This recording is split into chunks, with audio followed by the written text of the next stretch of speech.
3.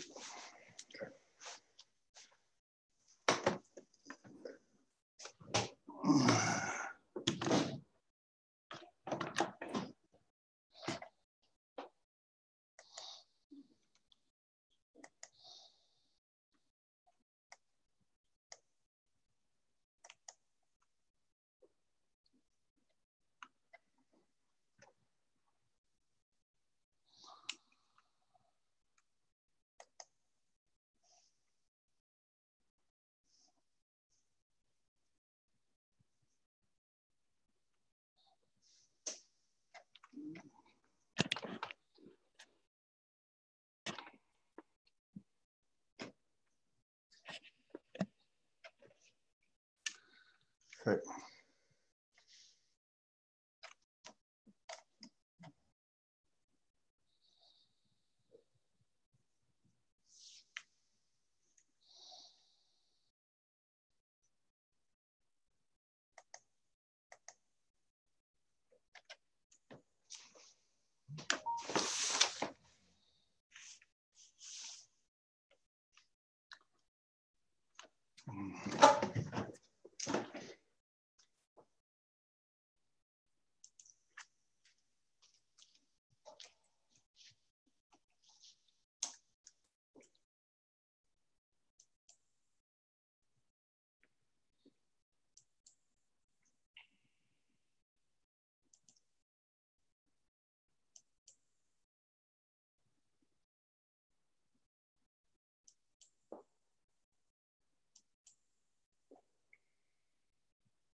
Hello?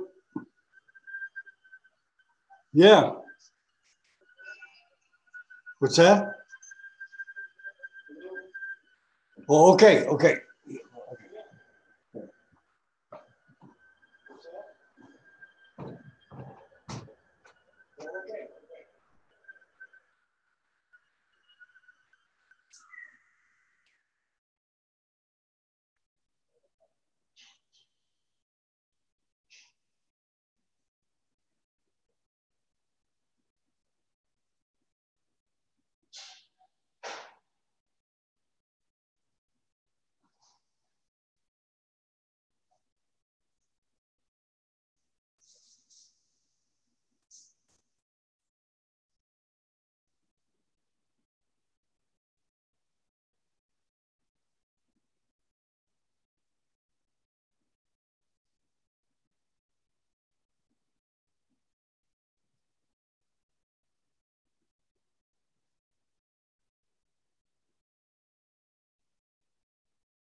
Can you hear me?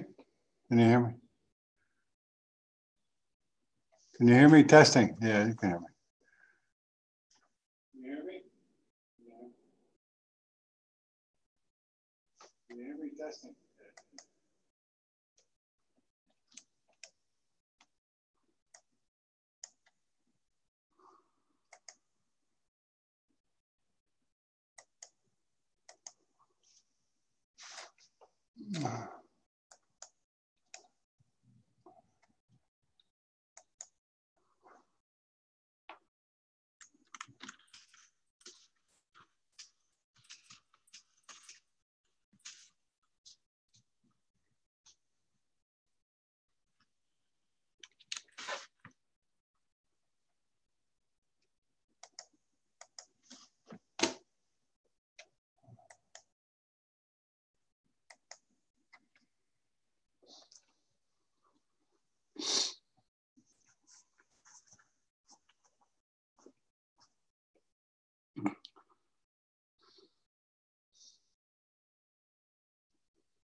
Good day, Dr. Tia Pujari. Can you hear me okay? You need to unmute. You're muted there. There you go. Can you hear me okay? Yeah, I can hear you fine. You need to unmute. You're muted there. I am muted? No. Okay, let me turn some stuff off. Okay.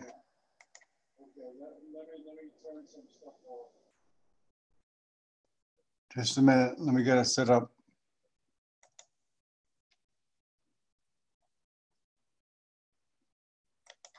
Testing 1, 2. Hold up.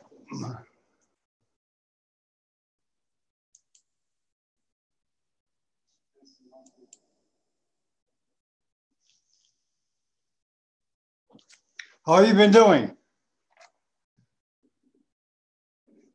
Yeah, I still can't hear you, Dr. Pujari. You have to unmute. The bottom right corner of your screen, there is a link. It's a little unmute button at the bottom right. It says unmute.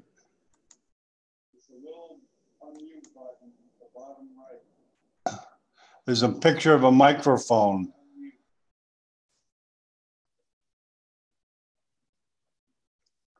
Do you see that picture of the microphone?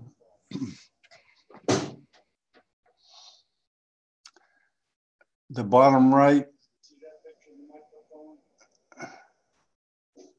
Because you're still muted here. There you go. Can you hear me okay? I'm okay. Do we have any friends joining us live? Yeah, I can hear you. I can hear you.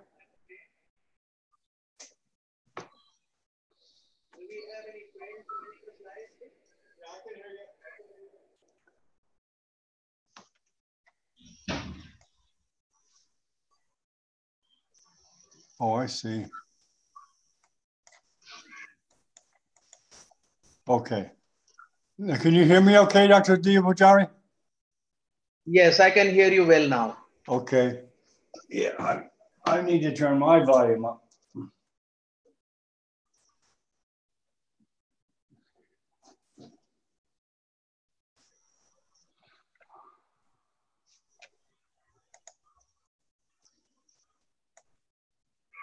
There, okay. Okay, do you remember how to screen share? You want to go over that? Yeah, I think I would like to go over that once. Yeah, let's practice here. Hey, Warlocks, how you doing? Hi, Warlocks. Unmute, Warlocks. Hi. Hello. Evening from Thailand, Dr. Jones and Dr. Chandra. Yeah. Nice to see you. Welcome, Warlocks. Yeah.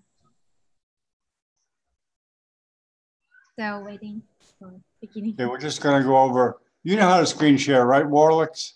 Screen share then? Okay. No. Yeah, but yeah. Okay, we're just going to go through it now. Okay.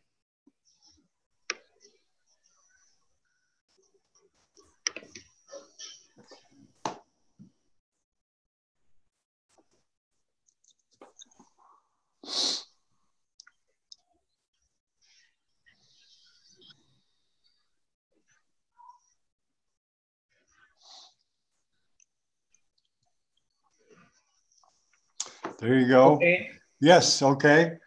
You might want to make it a little bigger.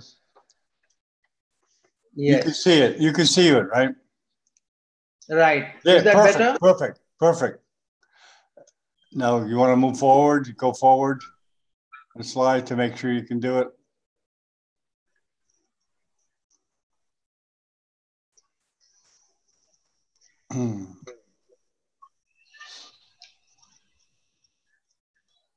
Okay. So Okay. shall I go ahead, John? Yeah, it looks good, but can you go forward a slide just to make sure you can work? It works okay? Okay, perfect. Okay. Okay. You can get off the screen Basically, share so I can introduce you. So I'm Dev Pujari from Mumbai, and we're going to go No, over. hold on, Doctor. Hold on, Doctor. We haven't started yet. Just a couple of minutes, okay? Couple of minutes, because there may be a few more people coming. And you can get off the screen share so I can introduce you.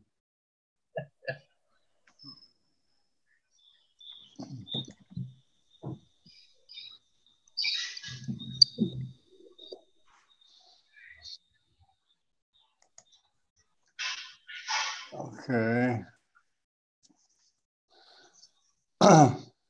So how you been, Dr. Dia Pujari? Been good. Little traveling a bit. That's why I couldn't join you last couple of times. Okay, it's the rainy season now in India, right? Is it the Yes. rainy season there? Sorry? Is it the rainy season there in Mumbai? It is the rainy season. It is the rainy season still on. Yes. Okay. Just about ending now. Okay, yeah, I'm in Miami. No, I'm in Rhode Island, actually. They had a big hurricane here Yes, yes. in South Carolina. Rains are still quite a lot of rain still, right? Yeah, oh yeah. A lot of storms, a lot of flooding.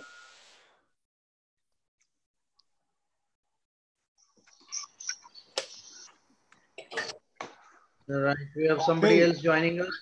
Okay, let me start recording because we're ready to start. It's hello, welcome, sir. Let me click the button now to start. 10, 9, 8, 7, 6. Good morning. This is Dr. John Bennett broadcasting from Boston. Actually, I'm visiting my family. We have the honor today of having Chandra Deopujari, a noted education person in the neurosurgical field, as well as practicing in Mumbai. He's going to talk about cavernous angiomas. But first, let's introduce our guests that are here so far. Good day, Warlicks. Good day. My name is Waralak. I am the last year neurosurgery resident from Thailand. Okay, welcome, Warlicks. You're a senior resident, correct? Last year? Yes. Okay, very good. Okay, the next gentleman, you don't have your name there, so could you please introduce yourself? I don't know if you can hear me, sir. Okay, maybe not. Okay, Dr. Deopujari, it's all yours. Welcome. Okay, so we are going to talk about cavernous angiomas today, and I have put the name as treatment strategy because though we are recognizing more and more cavernous angiomas with better imaging, we still don't know what to do with them several times. So basically, this is described as a occult formation, uh, and cavernous angioma was a name given by Russell Rubinstein, and a proper classification, as all of you I'm sure know, was by McCormick, who differentiated this from the other arteriovenous malformations. And it can also occur in peripheral neuraxis, but brain is the most common place. These are congenital lesions. They develop in the 3rd to 8th week of gestation. Occasionally, it can develop de novo, and especially well known after radiation. They occur in two forms, either familial or sporadic. And there are some genes which have been identified where we have a locus, and it is first reported in Hispanics, where it seems to be most common. As we'll see later, it seems that Japanese also have probably more cavernous angiomas.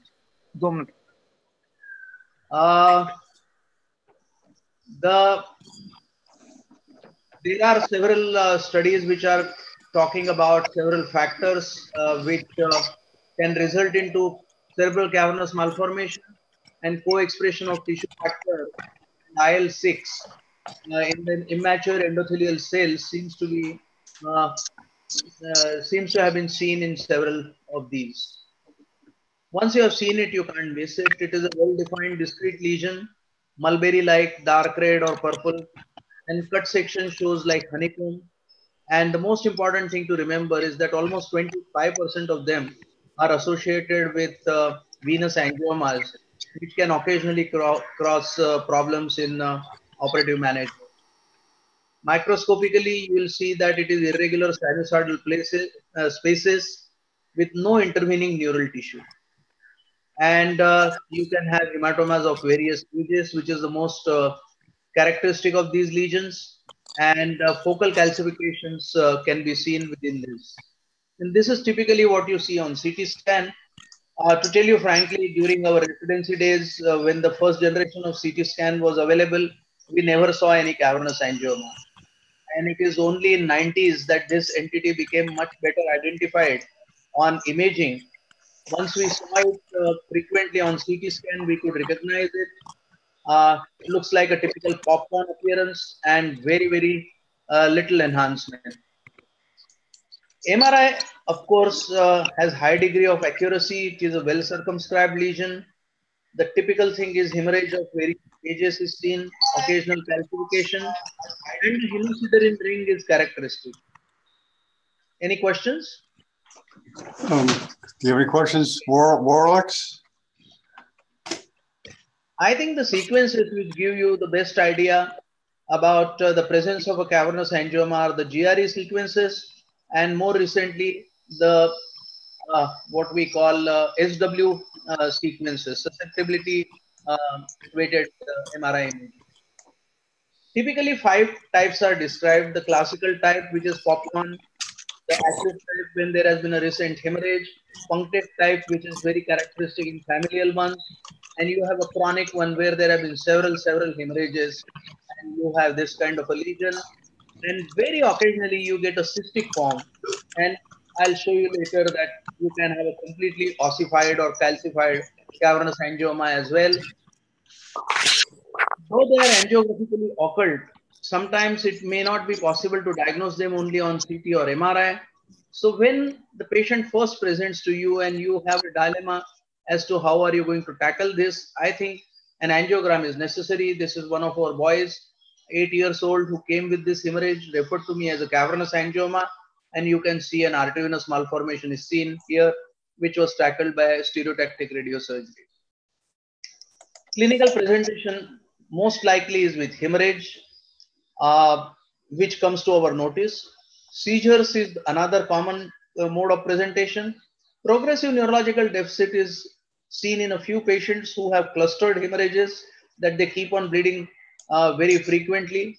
And headache is a common symptom in many of these patients. And there are, I think, more patients than symptomatic patients where you diagnose cavernous angioma when a scan is done for something else.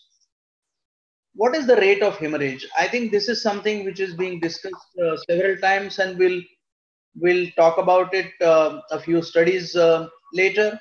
But what is actually hemorrhage is a symptomatic presence of extra lesional blood on MRI. Because many times studies later. But what is actually hemorrhage is a symptomatic presence of extra lesional blood on MRI. Because I didn't get that. At the time of ictus, you get hemorrhage. When you have hemorrhage outside the lesion, it is very easy to recognize. Sometimes they bleed within the sinusoidal spaces, and you may get an asymptomatic increase in the lesion without seeing blood outside the lesion. And therefore, the symptoms are not very, very marked.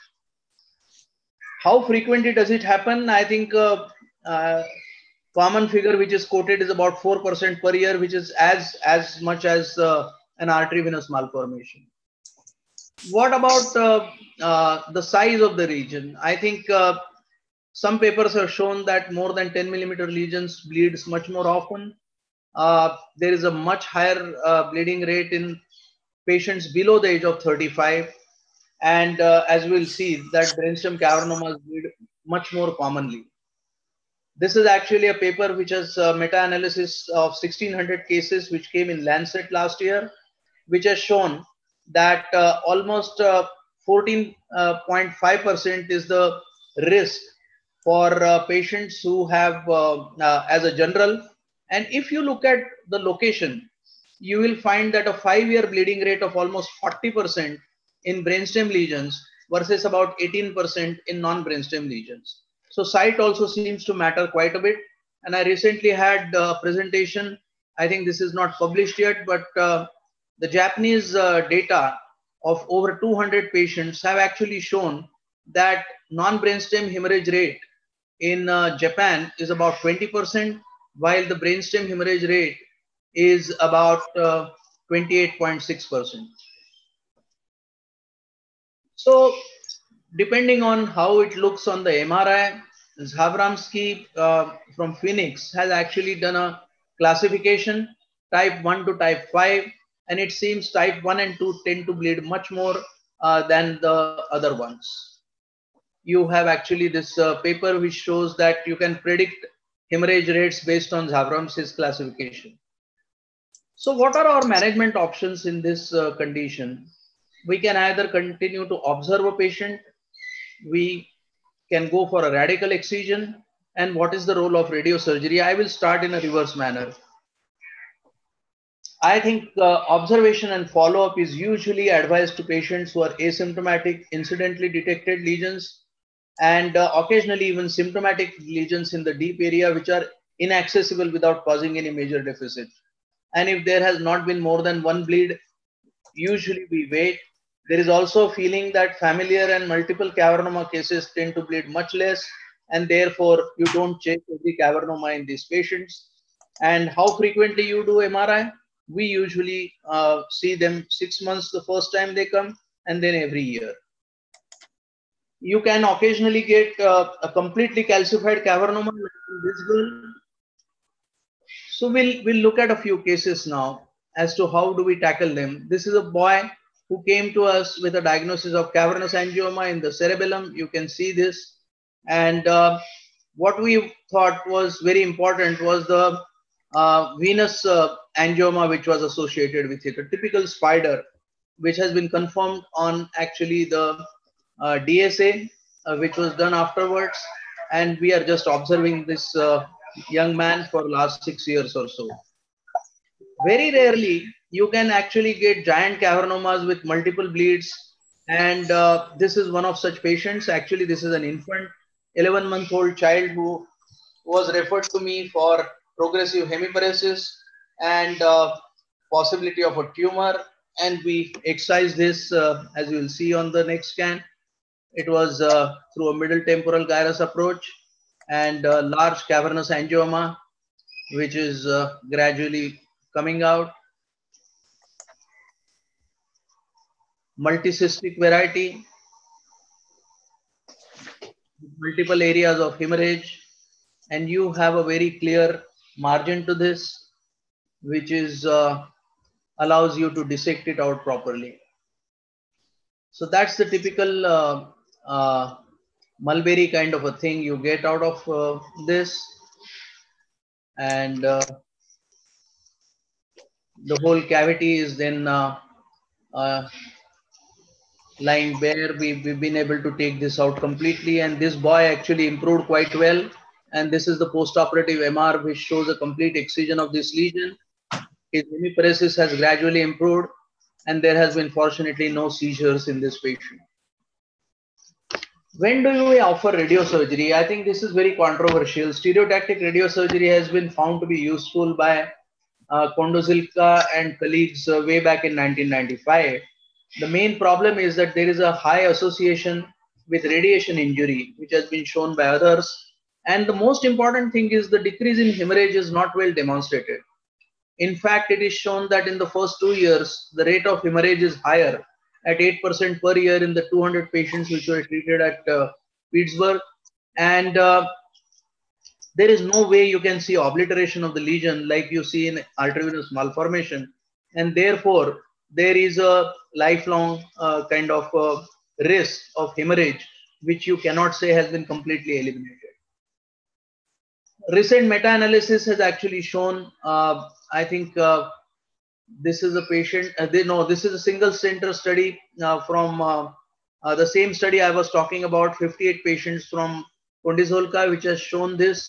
And then there is a recent meta-analysis which has shown that probably the injury rate to the brainstem is the same as surgery, and therefore you may still consider it, especially if you do not have a good access to this lesion. Let us look at the seizures. Seizures can be the sole presenting symptom in 40 to 70% of patients. It is more common with frontal and temporal lobe lesions. They are frequently focal in nature, may or may not be associated with hemorrhage, and there is no clear data about long-term risk of developing seizures, but it is said that if the seizures have not been controlled in the first 2 years, it becomes a proper seizure disorder in many of these patients. And the mechanism of seizures is the breakdown products of hemorrhage with ferricine deposits, which are highly epileptogenic apart from gliosis around the lesion.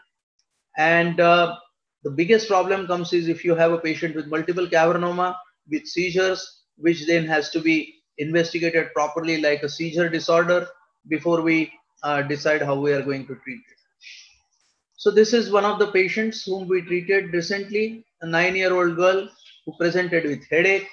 You can see that in the left inferior frontal gyrus, almost in the speech area, we have this lesion, and the girl has had a couple of seizures, and the question came up as to, are we going to remove this, and how radically are we going to remove this? So in such cases, I think it is worthwhile doing all sequences on an MRI. We have done a functional MR, we did a DTI, and we decided that it should be possible probably to get into this lesion without disturbing the speech, and which is what we did. And the main question comes in such patients is how radical you are going to be, especially in an eloquent area, because there are papers which have shown that removing the hemosiderin ring brings down the seizure rate considerably. However, these recent 2 papers in last few years have shown that the surgical treatment of these lesions with gross total excision are important, but even if you do not take out hemosiderin, you can get almost 80% success rate. More importantly, it has been seen that if you have seizures in a patient for over 2 years, that is more important fact rather than removing the hemosiderin ring.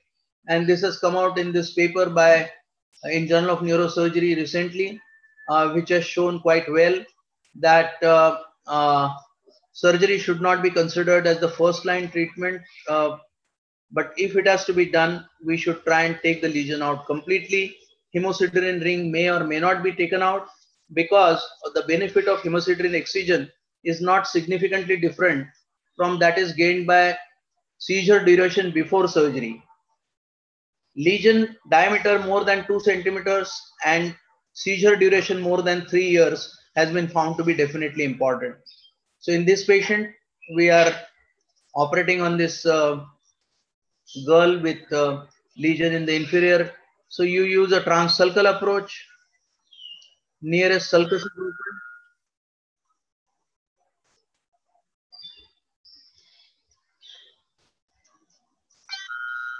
And once you have done that,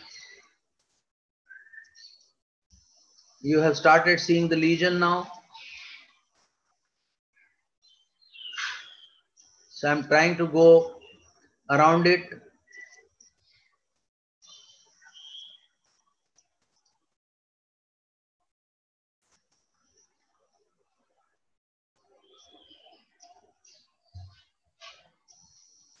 And the lesion has been now almost completely separated. Because of eloquent area, you don't use any retractors. Usually, if the brain is relaxed, you can get a good exposure. And then this is the deeper part of the hemosiderin ring, which I am removing now, just to make sure that we got the whole thing out. And this is about a year and a half now. The girl has not had any further seizure and did not have any deficit either. So that's how it should look at the end of surgery. And this is the post-operative MRI at 3 months, which shows you a clean removal. And this is another picture of FLAIR images to show that. Of course, in a medial temporal lesion, there is a very high probability of seizures, and such patients are very good candidate for early surgery, because this can become a chronic seizure disorder in most of these patients. and this is how we removed this a lesion in the hippocampus, and this is a scan at 1 year, and the patient is completely this is another patient who had multiple cavernomas. I had operated her earlier for hemorrhage, largish hemorrhage in the other temporal lobe, and now she presented in the with seizures in coming out of the other temporal lobe with this kind of a chronic lesion. And here we did awake surgery with mapping, and we have been able to take this out completely almost now 8 years ago, and this has she has been seizure free. Very rarely you get a patient with cavernous angioma who has a very large bleed and comes to you in a emergency situation with sensorium deficit. And this is one such boy. This 5-year-old boy came hemiparetic and very drowsy, and this is what was seen. So we immediately went ahead and did a angiogram which ruled out a arteriovenous malformation, and then we went ahead with a transcallosal approach and managed to remove this completely. He remained hemiparetic for almost 3 months, but eventually recovered good enough to go to school within the next 6 months or so. Brainstem cavernoma, as we have seen, has very high chances of bleed, like we have seen in the Lancet paper as well as other papers. And people have shown that if you find a very good corridor, you should be able to give patients a good outcome. Total resection, which should be attempted with an aim of minimal injury, is usually the message in all these papers. This is one of our patients who came with a 6th nerve palsy, presented with hemorrhage in the pons here, posterior pons very close to the 4th ventricle floor. And one of the most important things which has to be emphasized is that I think in these kind of cases, when we are going to the floor of the 4th ventricle, first of all, avoid it. And if you have to do it, mapping the 7th nerve nucleus becomes a very important feature, like we have done in this patient. And then we have taken a small paramedian incision to get this lesion out, as you will see in a moment.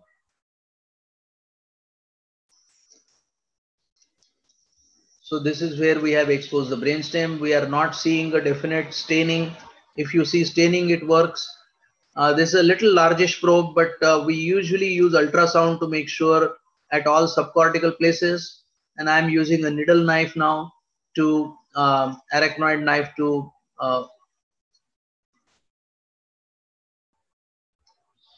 make a small opening after we have mapped.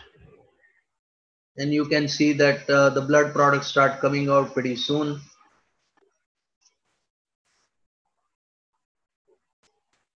One of the problems in operating on these patients early is that you may have some edema. So ideally, I like to operate on these patients after 2 to 3 weeks of the last bleed. Up to 2 months is good enough. Beyond 2 months, you probably can give more deficit. So ideal time is 3 weeks to 2 months, I feel. And this is closing, the cavity is closing down very quickly. So we actually use that endoscope to make sure right at the opening that we have removed the lesion completely.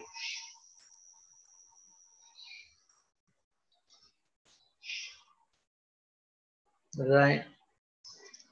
And we use these malleable dissectors to operate in the brainstem. The lesion has been confirmed that it is completely removed even with ultrasound. And then this is the picture which gave us a clear idea of where we need to go. And this is the post-operative scan. Post-operative scan within the first week or so can be quite confusing because you always have some hemosiderin lying there. If the lesion is not removed completely, this is one patient which was referred by a colleague because the patient had repeated hemorrhage after the first removal, which they tried to do through the midline. The patient has actually bled in the peduncle and towards the foramen of Luschka.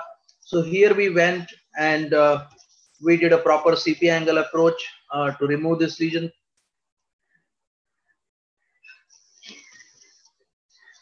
You can see a giant lesion which is very well seen through the lateral opening in the cerebellum, and complete excision has been gradually achieved over here. which you can confirm on the post-operative MRI. This patient had ataxia for quite some time, but eventually improved at about 6 months or so and has remained well since. The problem with hemorrhage, as I was telling you, is in the floor of the fourth ventricle is what is the best way to, if you have a lesion coming up to the ependymal surface, I think the only thing you need to make sure that you are not cutting into the facial colliculus. But otherwise, if you have a lesion where there is a clear brainstem between the lesion and your approach, then it is better probably to come through a lateral approach. And there are several corridors which has been, I would not bother with this video. You have already seen one, and you can see that you can leave a little bit of hemosiderin ring in brainstem because seizure is not a major problem here. And this is another patient again with large brainstem cavernoma in the floor of the fourth ventricle, which has been removed. And this precaution makes it very clear to you that the sixth nerve and the seventh nerve are not affected after removal of this lesion. What happens when you have a lesion which is anterolaterally situated? This lesion is situated almost on the fifth nerve root entry zone. And there you have to use proper skull base approaches. This is a pre-sigmoid approach. And we are opening the dura just in front of the sigmoid sinus so that we go directly at the root entry zone of the fifth nerve from here. You can see that the lesion discoloration is seen, and as soon as we open it, the clot comes out, and then eventually you can take out the mulberry type cavernoma from there.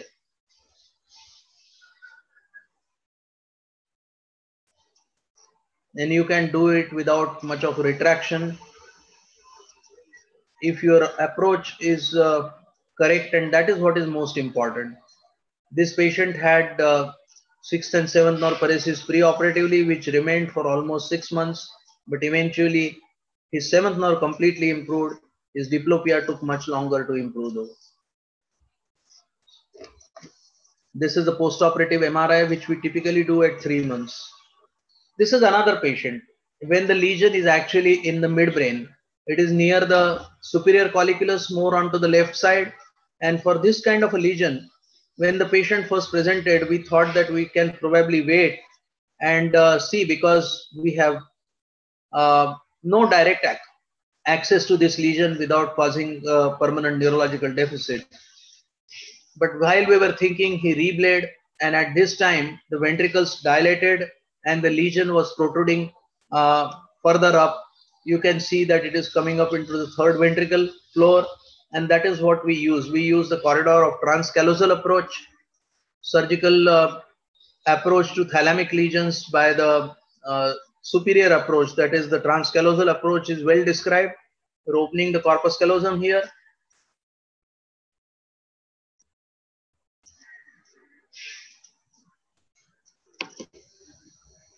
And then the lesion is right there in front of you. This is through foramen of Monroe. We are going into the floor of the ventricle, and the lesion is being gradually separated with silver dissector, which are the malleable dissectors, and we're trying to pull this out completely. Doing a piecemeal excision can make life very difficult, because then the small loculi are difficult to see and difficult to take out. So even through this small corridor, it is possible to remove this lesion if your trajectory is correct. And that is what we have.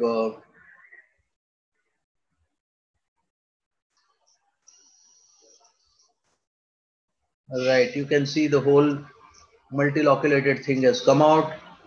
Just to make sure we are using an endoscope, that there is no problem with hemostasis, and the whole lesion has come out quite well.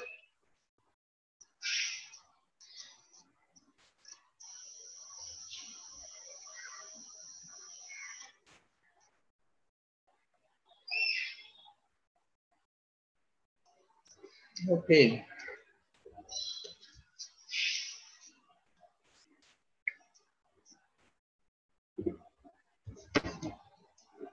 What about this is the post-operative scan on that patient, and his upward gaze paresis as well as hemiparesis improved quite well.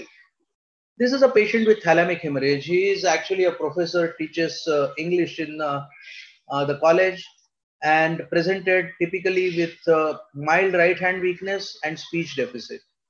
And at first time, I was not sure what is the best way to tackle this. So by the time he had come to me, his speech had improved. He had minimal weakness in the right hand. So we decided to wait. But within 3 months, he rebled. And now you can see again, it is presenting in the third ventricular wall, and there is ventricular dilatation. So it made life much easier. We could do it again by a similar approach. We have actually gone here from the opposite hemisphere because the trajectory becomes much easier if you go from the other ventricle. And you can see the staining again there.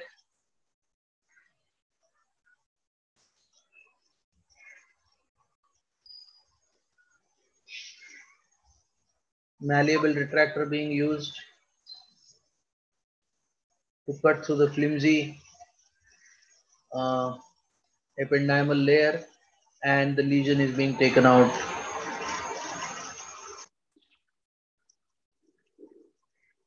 You can see the multiple cystic lesion is coming out quite well from here.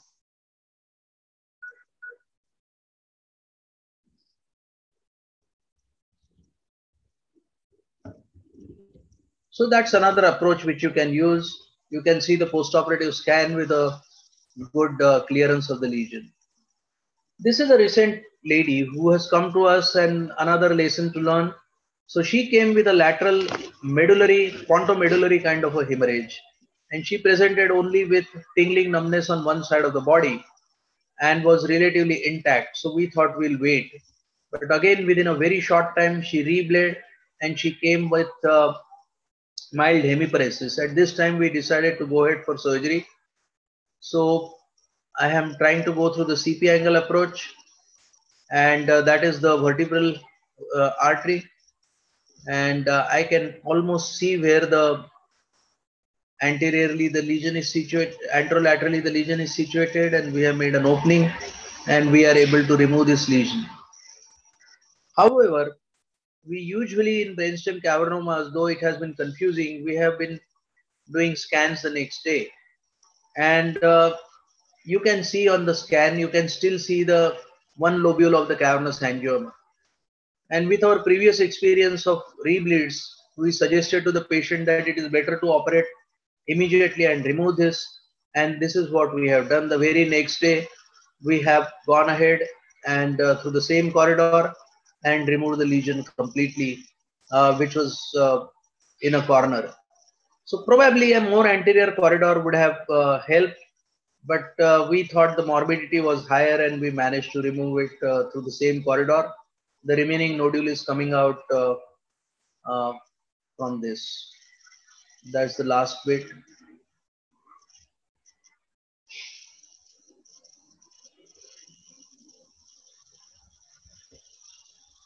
And this is the post-operative MRI after 3 months, and she's completely recovered from her hemiparesis. Multiple cavernomas give you a big headache because you're not sure which one. This patient, of course, because the cerebellar cavernous angioma had bled, it was easy to decide to remove this. The patient's father was asking that what do we do with the other sided cerebellar hemorrhage or cavernoma, which had probably not bled much. And we were wondering what is the best way to treat this. But within a month, he developed, I would not take you through this. You can see that this lesion has been taken out, and within a month, he has had hemorrhage in the other cerebellar hemisphere. This was also taken out, and we are now worried about there is one in the peduncle as to should we be treating it or not, and observing him very closely.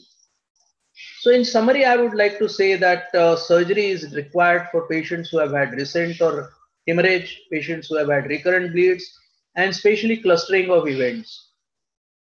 Patients with progressive neurological deficit with demonstrable increase in the size of the lesion are also patients who are candidates for surgery. And I think whenever there is accessibility in the eloquent area, That is, if a lesion is near pile or ependymal surface, it is safe to take it out. Safe corridors in brainstem are also described. I think safe corridors in the thalamus can also be found. And lesion size about 10 millimeters is something which is still not substantiated with a large number of patients. Thank you for a patient listening, and I'm happy to take any questions.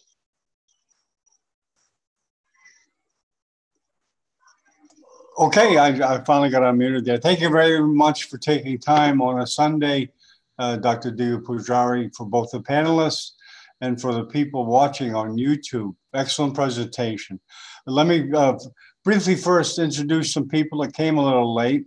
Hello, Boran, welcome. Unmute yourself and please introduce yourself to Dr. Diya Pujari. Hello, everyone. First, thank you for your excellent talk, Professor Chandra. I'm a little bit late. Maybe I couldn't listen beginning of your talk, but I want to say a few words related to this subject.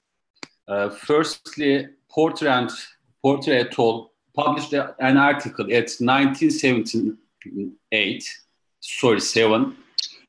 they said that deeply seated lesions has a greater bleeding rate than superficial seated lesions. Rate is approximately percent for the first one, 10.6 for the deep seated.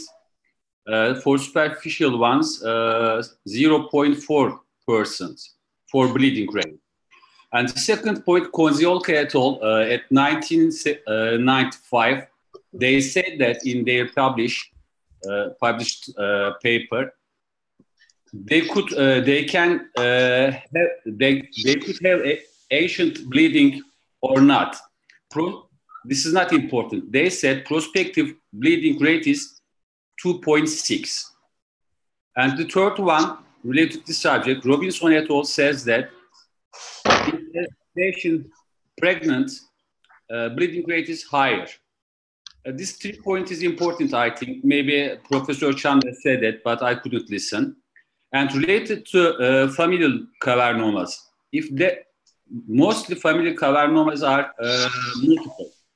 And you know, they have some related locus on genes or chromosome, especially at chromosome 8, long arm CCM1 and short arm CCM2 is important locus for this topic. And the second chromosome is the third chromosome, and long arm CCM3 is important. By the way, if familial cavernomas are asymptomatic, it's okay, but asymptomatic sporadic ones are lower yearly bleeding rate. And the last word for me, you know, sometimes we could see this pathology in the children. And they said that in literatures, if a child has a cavernoma, a familial cavernoma, is lower bleeding rate than adulthood. These are my words for adding Professor Chandra. Thank you for excellent conversation, and thank you for this congress or this talk. I did mention some of these facts in the beginning of the talk. Basically, I think the paper in Lancet last year has made people aware that they are not as benign as we thought, even the sporadic ones. Mm-hmm. And I think the Japanese data is showing that there is a huge difference between what the Asians bleeding rate is compared to what is the bleeding rate in the West. So I don't know, we know everything about them right now, but it seems more and more likely that we will probably be tackling these lesions much more commonly than what we previously did. Yeah, you are right, Professor, because, you know, in literatures, mostly Hispanic Americans population are observed, prospective or retrospective. But Japanese could change the vision related to this subject. You are right, thank you. Very good. Dr. Dibajar, you can get off the screen sharing. Just click on the button at the top of your screen. It says stop screen sharing. That'll give you back, yeah, stop screen sharing. Take it off that screen, take it off the screen share. At the top of the screen, it'll say stop screen sharing. Is there a button there or at the bottom of the screen? Stop screen sharing. Well, it's no big deal. It's no big deal. Don't worry about it. Yes. There you go. There you go. Okay, excellent. Thanks for coming, Boran. And Morlix, do you have any comments or questions for Dr. Diopajari? As the student perspective, thank you for the opportunity to give these lectures. It's very useful. And I just prepare and read about this topic before, but your lectures give me more visions and have more than the chapters that I just read. So thank you very much. Very good, Morlix. Thank you. Let me see if I can get some of the other attendees to introduce themselves. Dr. Seaton, can you hear me okay? I'm not sure if you can.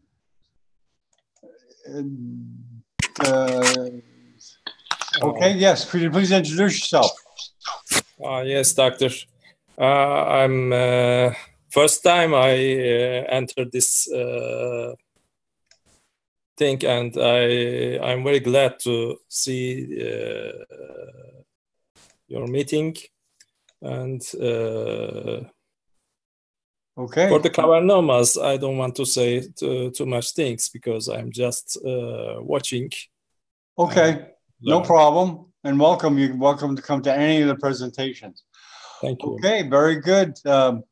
Okay, Dr. Diopajari, thank you very much again for taking a Sunday time from Sunday to help educate the neurosurgical community. And thanks everyone else for coming. I'm just going to formally end this, and I'm going to stay on camera. So thank you very much for everyone. Bye for now. Bye. Thanks. Stop recording. Stop recording. Okay, great. Okay, so it's recorded, Dr. Diopajari. I'll send you the edited version. But very good. Very good. Thanks for taking the time. So Boran, you work a lot in the, or you just wrote a paper on that, correct? The same topic? Yeah, no, not a paper. I taught about this subject at our National Neurosurgical Society's last year's Congress in a session. That's why I know a little bit these things, because you cannot see this kind of issues easily in your daily life because cavernomas incidence is so low. That's why, especially, I'm congratulating Dr. Chandra because he did lots of surgery related to this subject, but you cannot find these issues easily in daily life, I said. Oh, okay. It was really good topic because I'm congratulating you, Dr. Bennett, because lots of neurosurgeons doesn't know this subject easily. Especially the old neurosurgeons are just operating the core, just the cavernomas. But you must always get rid of all the epileptogenic focus around the core. You must get rid of the hemosiderin in embedded brain tissue or cover or case, whatever you want to say. Mm-hmm. So that's why we must mostly say same thing in congresses and in something like this meeting. Please, every time, do highlights related to the subject. Epileptogenic focus must be removed from brain. If not, you just get rid of the mass, not epileptogenic focus. And patient always depended to seizure drugs. Mm-hmm. Okay. Okay, very good. And I don't know if you met Warlix. Warlix, meet Boran. Boran's from Turkey and you're from Thailand. Unmute Warlix. She's a senior resident now and she's going out into the real world. When are you starting, Warlix? I'm sure Boran's going through the same thing. leaving a residency and starting. When is your first job going to start? After next year, after May. Okay. If I pass my oral exam. Yeah, you're going to be working in a small hospital, right, in rural Thailand? Yes, so I prepare and read books, prepare for oral exam. Yes, you need to get a certificate first to prove that you can operate.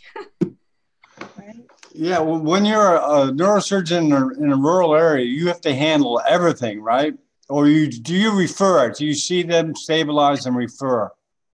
Yeah, but most of the times, like right now, I work in a medical school, so most of the times, like I usually get the refer case from other hospital. So I don't know, but I'm sorry to right now what I feel that to become a teacher and work for the medical school, you will have to accept more hard work than the primary hospital, because right now, like especially the area that I live, most of the doctor, like most of my seniors that graduated, they only like do the operate the case only for trauma or something. Okay. Not like study in the medical school. So how can you get an experience to do an operate on the brain tumor? So yeah.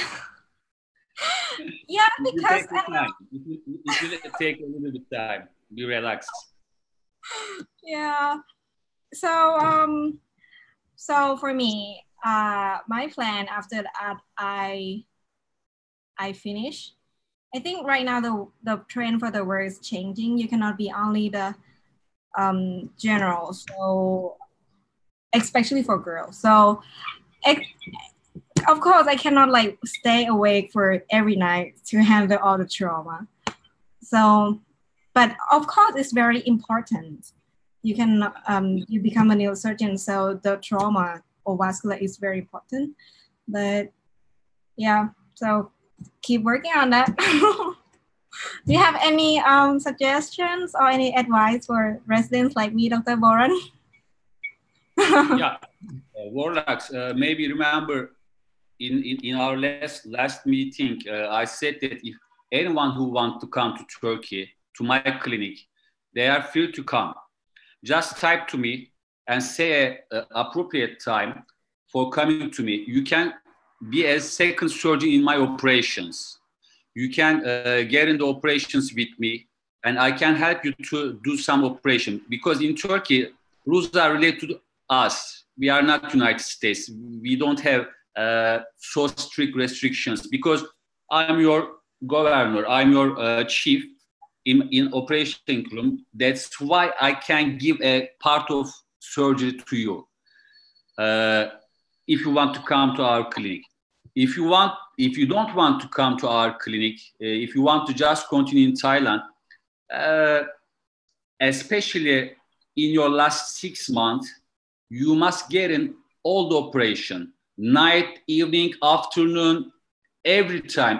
Never try to go outside for drinking, for sightseeing or something like that. Because especially in my last year, I mostly sleep in hospital. Mostly. Sometimes I have been in operating room approximately 36 hours without break, without eating something, just water and just go to the toilet. It's so hard year for you. I know, but I know, and you know, and Dr. Bennett knows that everything will be good for you. You'll be a neurosurgeon. Welcome to club. I did not go. I hardly go outside. But there's only a few cases that we got referred to our hospital. But yes, thank you. I try to. But right now I try to ask my teachers to be the to open. Tries to be the first surgeons, but for some very important part. So my teachers come and assist me. Sure. Yeah. Mm-hmm. Sure, because you must know that neurosurgery is a different discipline. We are not general surgeon. We are not the other specialized persons. And the brain is so important. You know, whenever you touch inappropriate region,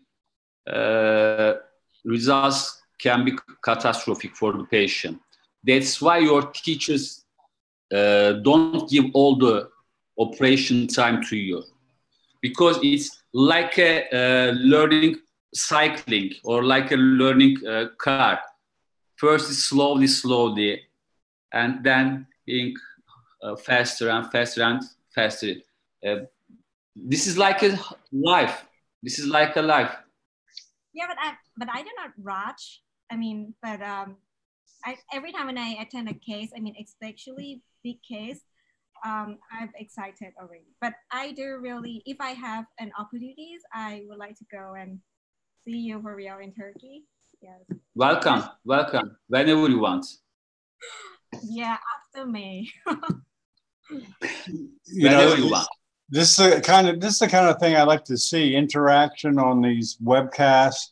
And Brian, I think that I get not a lot of requests from young neurosurgeons, but people will ask me, "Oh, where can I go to train? Where can I do this?" So certainly, if you can write a description of if you're actively recruiting people, just let me know, and I'll just we'll find a place to put it on the website, and eventually. Yeah, because I guess there's a need for neurosurgeons. They don't, you know, I've never met someone from Italy or from America, and they want to talk to them. And this is a good forum to do that, and to meet people, and to like you met Warwick. This kind of thing. Because maybe you know Hernes Niemi. Maybe he's a friend of you. Hernes Niemi and Professor Yaşargil always says that. You must go lots of You must go lots of different clinics. You must see lots of different surgeons' hands. Right. How do they do the same operation? How do they act if in operation they can face to any complication? How can they solve these problems? Because you know, surgery is not a surgery cannot be learned by reading. Right. You must feel the pressure, because pressure is so important. You must face to under pressure, face to give right decisions under the pressure. Right. That's why I and the other neurosurgeons try to go different clinics to learning or seeing something else, something different from us. I was in Israel in 2016 in Hadassah Clinic. I was working with Professor Yigal Shoshan and Professor Sivi Israel. It was so interesting practice for me because they do something different from us. I sometimes go another clinics in Turkey. Sometimes I went to Norway and something like that. That's why I always advise all the young neurosurgeons to go, come, spend right. your money. Spend right. your money for going to clinics, not for C, not for alcohol, not for another ones, because you will have a time in the future for these ones. But whenever, being a small tree, whenever you are young, you can be straight or late. That's your time for being straight. You must share, you must spend your time, you must spend your money for education. That's the most important thing, I think. Well, you know, I wish Dr. Diabujari was here. I was amazed at the places he's been to train. Miami, Atlanta, Toronto, Germany. He's been all over the world to train. I wish you could have remarked on what you said about going to different places and doing things. Good for your education. Could you believe that in Gazi Yaşargil, he said in last Congress in Antalya, when he was a resident, he went to approximately different 30 clinics to see what do they do, how can they operate the patient. Could you believe that 30 different clinics Different in clinics. just Wow. residency in 6 years or 7 years in just residency? This is so important. If some young neurosurgeon has this kind of opportunity in their life related to grants, related to their money, they must go, especially abroad, different countries from their countries. It's so important, I think. Mm-hmm. Good, very good. I'm sure young neurosurgeons like to hear that kind of advice. Right, Warlex? Yes. Warlex is sleeping. Good. No, it's midnight, right? Where you're at, Warlex? What time is it? 8 p.m. Oh, that's not bad. That's not bad. Not bad. Oh, I thought it was late. Yeah. So, yeah, we're going to televise right now, I think a trigeminal neuralgia operation from India, New Delhi. I'm not sure how we're going to do it. We have a neurosurgeon that's no, he's not a neurosurgeon, actually. He's an ENT, but he does a lot of, as you know, there's a lot of crosswork. A lot of ENT guys do neurosurgical procedures, skull-based type of stuff. He does trigeminal neuralgia also. He's big Facebook Live, and so I'm going to televise that and see how that goes. But we should have, Boran, any ideas you have, or I'll listen, or if you want to televise something from Turkey, we'd love to do that. Do you mean that a meeting? Yeah, we could televise meetings too, as long as I meet with the technician to kind of set it up. It doesn't take long, just like half hour, less than that, to talk to a technician so we can get the camera and the audio working. Do you know what I mean? Okay. But the important point is that in Turkey, Congress mostly in Turkish, not in English. Oh, is it possible not to televise it in Turkey? Sorry? Do you want it not televised in Turkey? No. We could do, but Congress meetings are English, not English, mostly in Turkish. That's okay. That's okay. I'll put it on the internet. That's fine. That's no problem. Someone's going to translate for me, but all I do is set it up. I've done conferences in Arabic. I had no idea. In Russian, no idea what they're saying.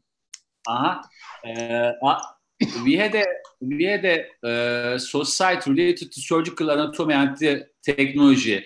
I am in executive committee, and approximately 2 months or 3 months later, we will do a congress in my country, in my hometown, in my university. We can arrange a televised meeting related to this congress. Maybe just one session, maybe all the congress, whatever you want. I will talk to in executive committee meeting, and I will offer to this thing to them. Okay. Yeah. If you want. I could show them. Get it online like now and show them what we do and what we've done in the past. I can send them links. We've televised conferences sometimes 3 days continuously from wherever. We've done it from Russia, Japan, Hawaii, Latin America. So doesn't matter where we go. We just need a good internet connection. That's all we need. By the way, our national congress in last 2 years, our national congress talks are uploaded in the internet. If you want, I can search the links and I can mail you if you want. They are already uploaded. Sure. We investigate. We're open to any ideas, and we talk to people to try to televise. We've televised from China, with Yuha Hernesniemi at his Hanan. I'm mailing with Yuha, Professor Hernesniemi, for going to his clinic for a small residence or fellowship program. I can ask him to you. I can ask him to that one. By the way, the second important point is, if you want, we can arrange a kind of meeting versus Boran is saying something, John is saying different to Boran, and they are competing in the meeting because it's, you know, it's so new in neurosurgery, maybe 2 years or 3 years. And in Europe and in Turkey, we mostly fighting in the congresses, planet fighting, not. Yeah, I know. Arguing. I couldn't explain in English.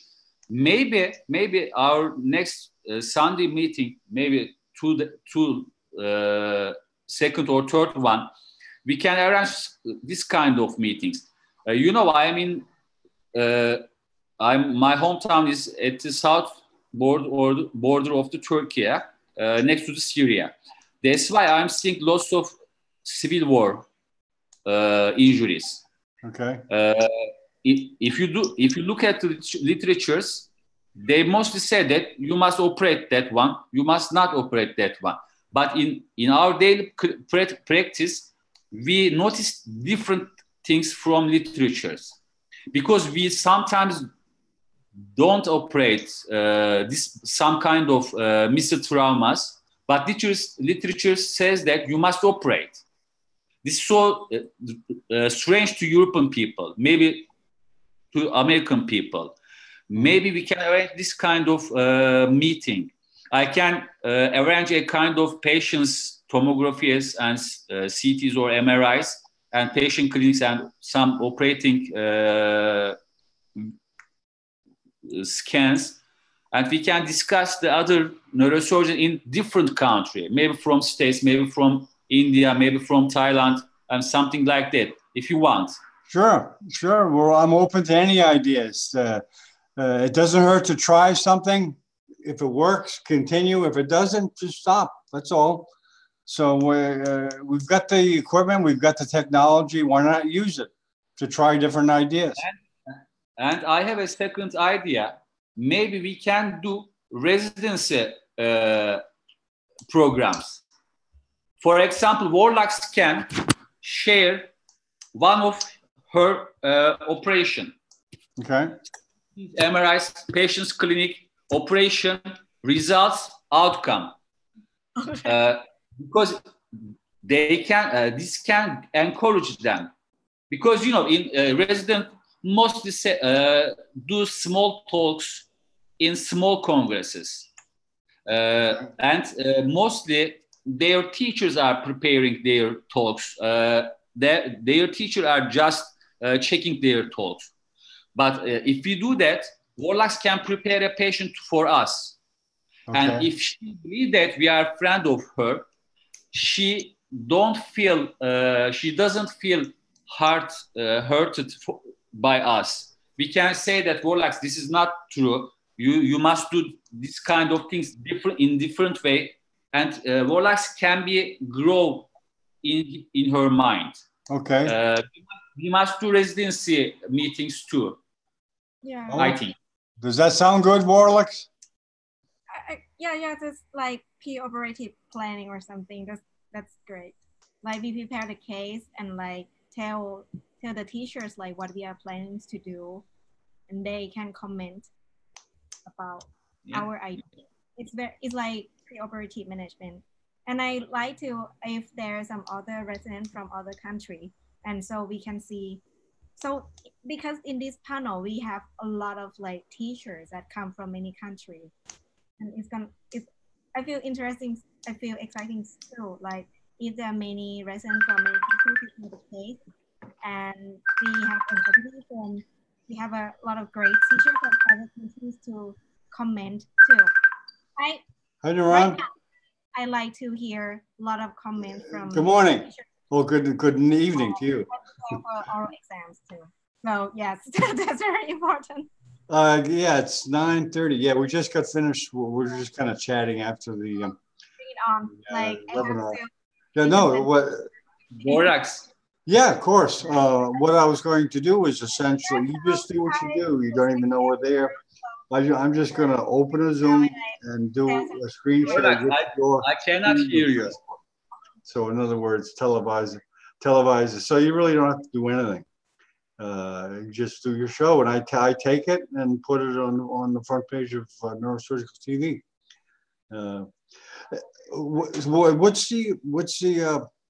What's the procedure? What do you want to do? Yeah, can you hold it on? Maybe I'll just wrap this. Maybe I'll just wrap this up. Good, Baran and Morlix. I got to go. We have the Indian. I'll let you guys. I'll send you the link if you want to come in. Or actually, I'm not going to really. We're not going to have interaction. I'm just going to televise a Facebook. Excuse me, an operation. I think of trigeminal neuralgia. But when it will be? I couldn't understand when it will be. Yeah, we're going to televise it on Neurosurgical TV on trigeminal neuralgia. When? What is the time? Is it decided? Yeah, in about an hour, I think, or less than an hour. Oh, really? Today? Yeah. Great. I will be. Okay, I'll send you a link. Okay. It will be great. Warlocks, you can come too. Okay. If you want, okay? Okay. Okay, guys, I'll see you later. I'll send you the link. Bye. Bye-bye. Bye-bye.